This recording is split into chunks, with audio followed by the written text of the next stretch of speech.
Thank you so much. When I hear those statistics, they're really overwhelming, and it brings the sadness and reality of the situation into perspective. But let's just talk in general about communication and social media and why, what my experience has taught me and maybe what it can teach you.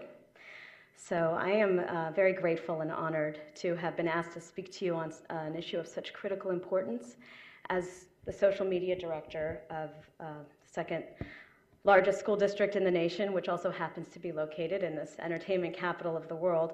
We grapple every day with questions involving how young people use this technology.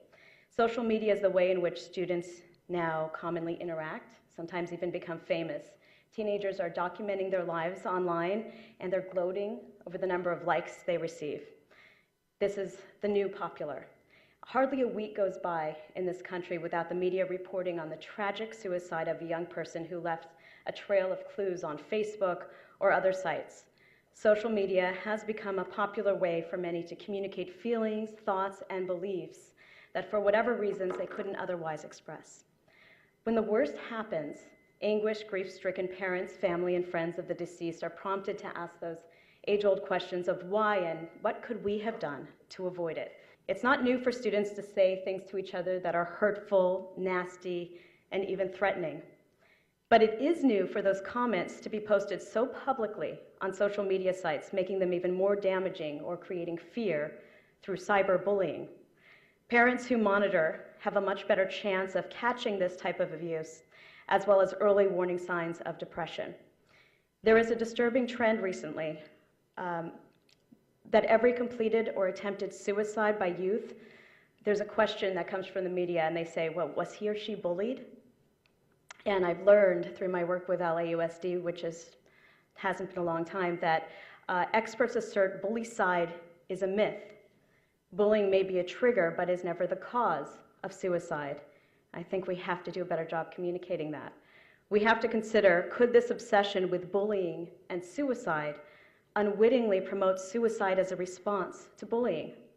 As educators and members of the media and mental health professionals, we have a responsibility to consider the weight of our words.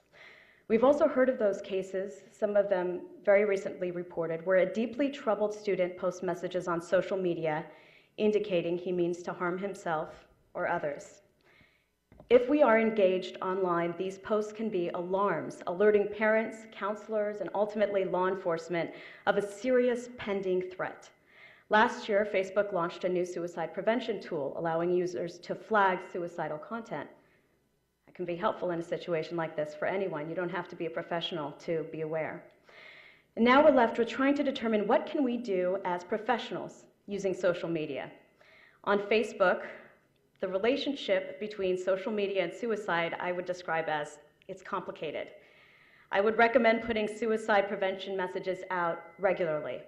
All right, this is a little loud. Regularly, because it's very difficult to message right after a suicide happens. It's extremely delicate. But I do think it's important to talk about it as frequently as possible, suicide awareness. As a television reporter for 18 years before I started working for the LAUSD, I found there was a lot of pressure to get information out immediately on a death that happened in a very public way, even if it was a suicide. Sometimes I could convince my boss to abandon the story when we learned it was a suicide, but there were times that I could not. Newsrooms are competitive on public tragedies, and often reporters want to be the first with information in spite of the ongoing investigation and in spite of a family's objections. But I learned over the years that as a reporter, if you choose to be responsible and you explain why, your producer will go along with the decisions that you make. If you can't reason with him or her, and I don't know if there are reporters in this room right now, but if you cannot reason with your boss, mention the word liability and you will have the power to direct the story. You cannot get fired for acting responsibly. And I would advise the reporters, if there are, I don't see any right now, but if there are reporters in this room, tell a story about suicide with the same care that you would hope for if the victim was a member of your own family.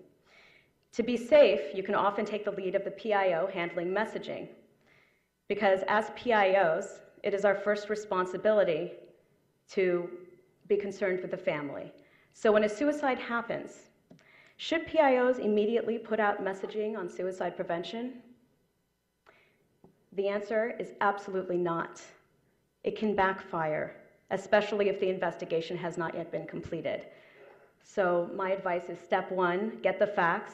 Even if it appears to be an obvious suicide, it's not our job to determine the cause. That job belongs to the coroner. Step two, if the suicide is confirmed, is that your go-ahead to post-crisis hotline numbers? No, not yet. Now it's time to check with the family. Some religions consider suicide the ultimate sin. Some families don't want to reveal the cause of death. It's not our role to out their private pain, even when eager to raise awareness. But notice I never said stay silent, because silence is not golden. In fact, silence can be very harmful.